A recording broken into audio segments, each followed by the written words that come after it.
네, 안녕하세요. 이번 동영상에서는 우리가 공부를 하고 있던 3단원 나머지 부분을 공부하도록 하겠습니다. 어, 제가 저번 동영상에서 조금 많이 버벅거렸죠.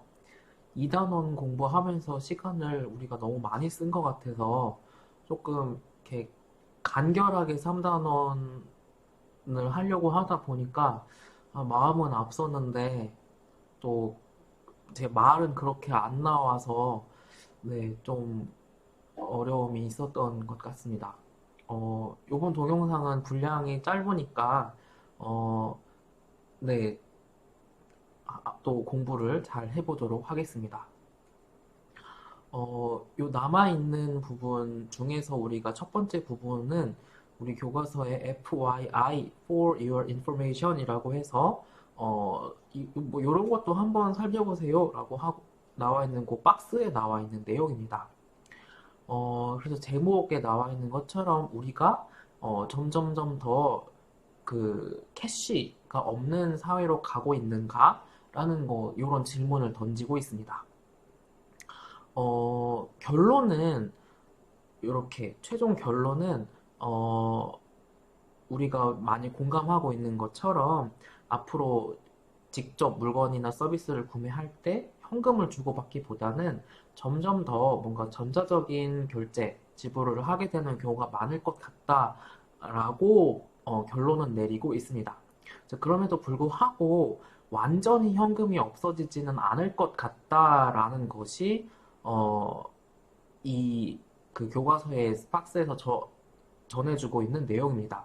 우선 첫 번째 이유는 뭐냐면 여기 요 점에서 보시는 것처럼 어, 이 전자적 캐시리스 페이먼트가 이루어지기 위해서는 뭐 가게 아니면 소비자도 마찬가지 이렇게 갖춰야 되는 것들이 많죠. 컴퓨터, 카드 리더기, 그리고 그 통신 시스템, 그리고 뭐 여긴 이렇게만 나와 있지만 보이지 않는 어떤 그 뒤에서 이런 수많은 작용을 해주는 기능을 해주는 회사들, 이러한 모든 어떤 IT 기반이 갖춰져야 캐시리스가 가능하기 때문에 지금 당장 캐시리스가 되지는 않을 것 같다라는 것이고, 그리고 두 번째로는 뭐 이제 캐시리스라고 하면 이제 그러니까 인터넷을 이용하게 되는 것인데 이제 그러한 과정에서 항상 우리가 걱정, 우려를 하게 되는 것이 바로 이 보안 문제입니다. 특히나 이 금융은 돈과 관련한 것이기 때문에 더더욱 이 보안에 민감할 수밖에 없고요.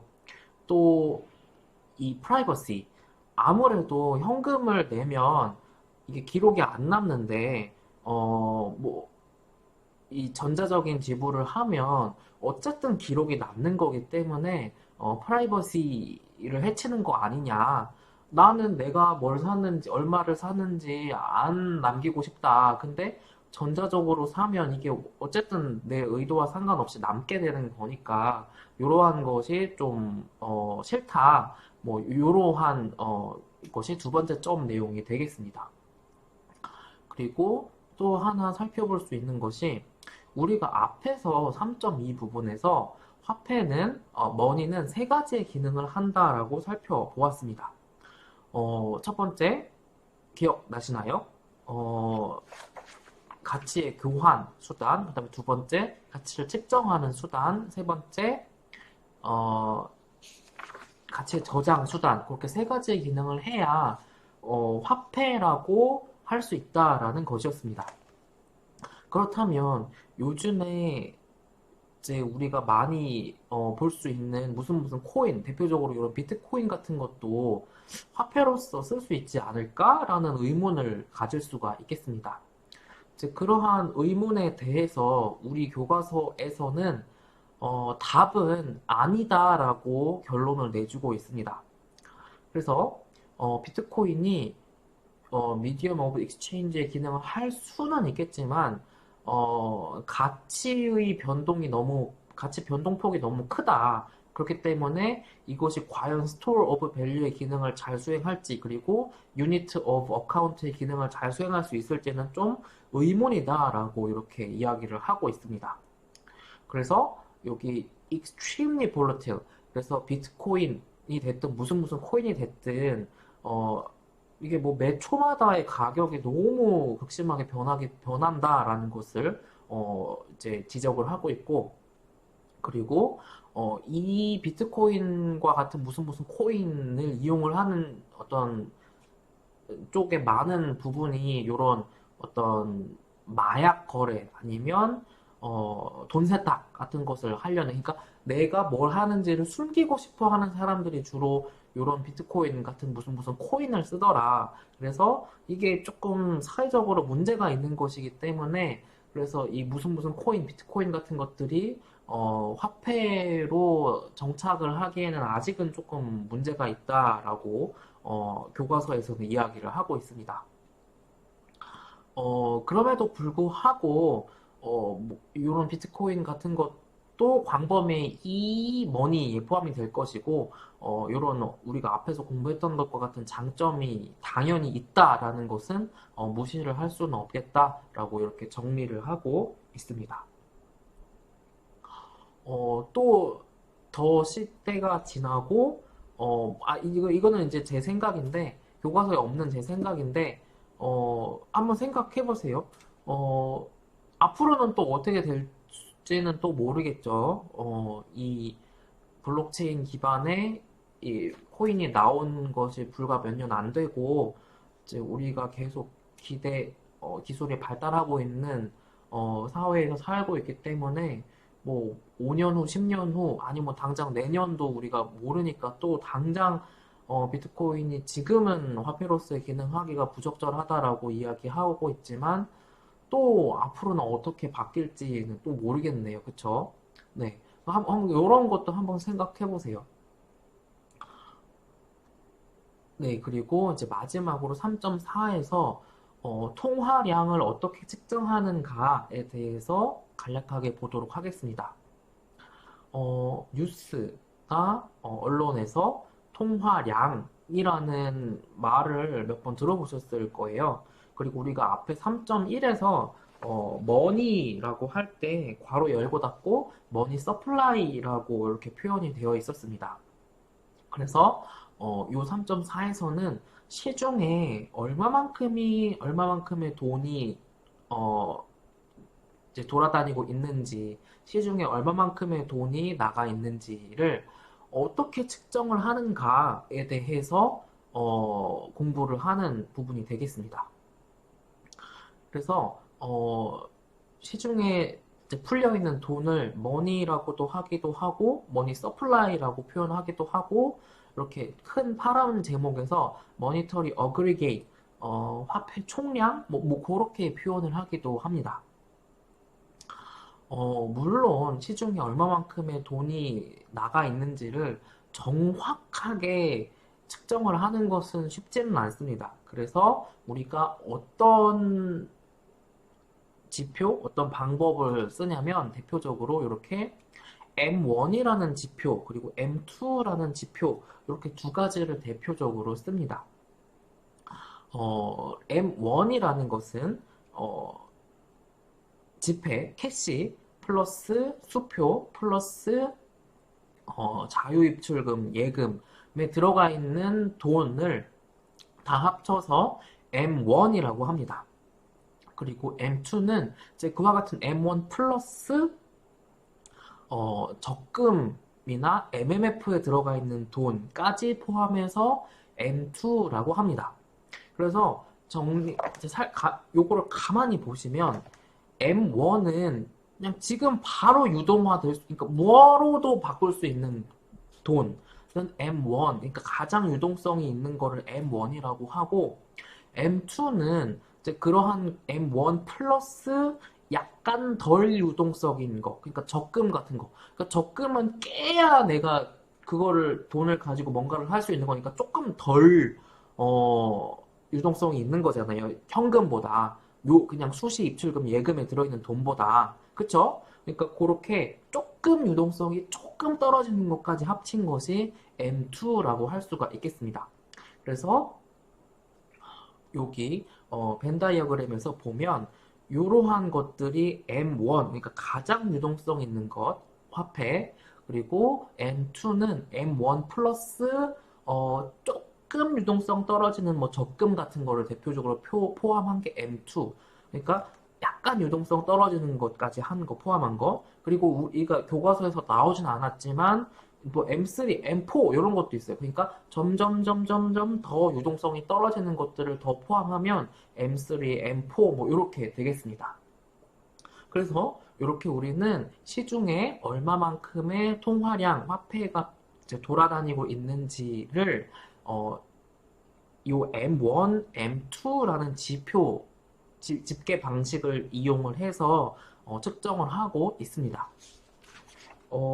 시중에 얼마만큼의 화폐가 돌아다니고 있는지가 왜 중요하냐면 바로 인플레이션과 통화량이 직접적으로 관계가 있기 때문입니다.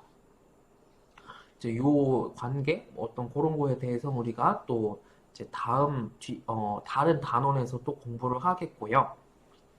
앞으로 돌아와서 지금 2017년 7월 3일자 기준으로 이제 미국의 M1은 총 요만큼이다. 요 단위가 빌리언 달러. 그리고 M2는 이제 그 M1 더한 거에 이러한 것들을 더했더니 요만큼이 된다라고 나와 있습니다.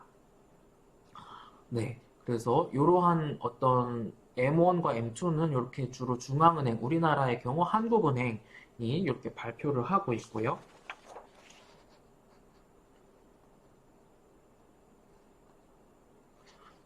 그리고 이제 가장 마지막 부분으로 넘어와서, 어, 이런 의문을 가져본 적도 있지 않으실까요? 뭐냐면, 그 많은 돈이 다 어디에 가 있을까? 뭐, 언론 뉴스에서 그런 거 많이 보셨잖아요. 네이버 이렇게 보시다가, 도대체 5만 원짜리 지폐가 다 어디가 있을까? 우리나라는 이제 그게 가장 그 관심사인데 미국의 입장에서는 이제 미국 달러는 전 세계에서 통용되는 기축통화다 보니까 도대체 이 많은 미국 달러가 다 어디에 가 있는 걸까? 라는 의문을 가질 수가 있겠는데요. 요렇게 그 우리 교과서에서는 이렇게 크게 두 가지를 조금 미국 달러가 요런 곳에 숨겨져 있을 것이다 라고 이야기를 요 두 가지를 찝고 있습니다. 첫 번째는 어떤 범죄 집단 같은 곳 아니면 뭐 영업 기업 같은 곳에서 미국 달러를 많이 가지고 있을 것이다. 왜 그러냐면 만약에 전자적인 지불을 하게 되거나 하면 바로 기록이 남고 국세청, 뭐 경찰청, 뭐 검찰청에서 바로 추적이 들어올 수 있기 때문에 뭔가 불법적인 것을 하려고 할 때에는 현금으로 하죠. 기록이 안 남게. 이제 그러려고 이 US 달러 전 세계에서 통용되는 US 달러 뭐 우리나라에서도 당연히 뭐 원화 불법적인 거래할 때는 현금으로 하잖아요. 이제 그러한 것에 이 미국 달러가 숨겨져 있을 것이다 라고 하는 것이고 두 번째는 이제 요거는 우리가 다음 이제 몇 단원 뒤에 가서 배울 건데 어, 또 해외의 많은 나라들에서 미국 달러를 보유를 하고 있다라는 것이죠. 그래서 많이 들어보셨죠? 뭐 우리나라의 외환 보유고가 뭐 얼마였는데 얼마로 떨어졌다. 그래서 굉장히 이거 조심해야 된다. 뭐 이런 이야기를 들어보셨을 겁니다.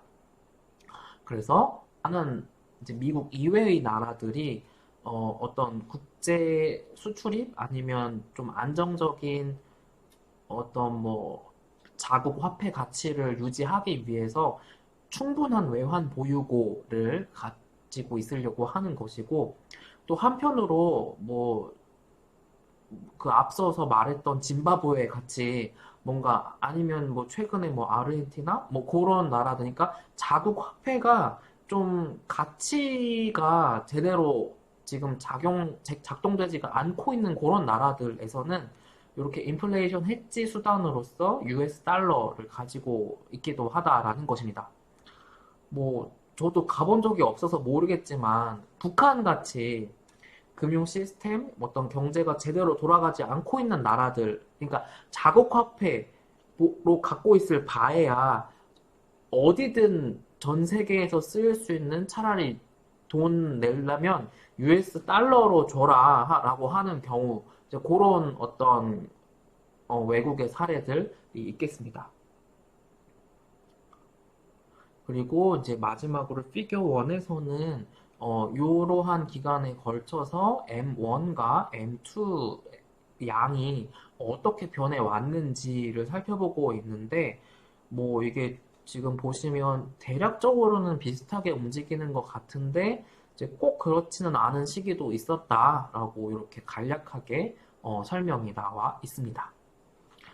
네, 그러면 이번 동영상에서는 우리가 이렇게 3단원 돈, 화폐, 통화에 대해서 공부한 것을 마치도록 하겠습니다.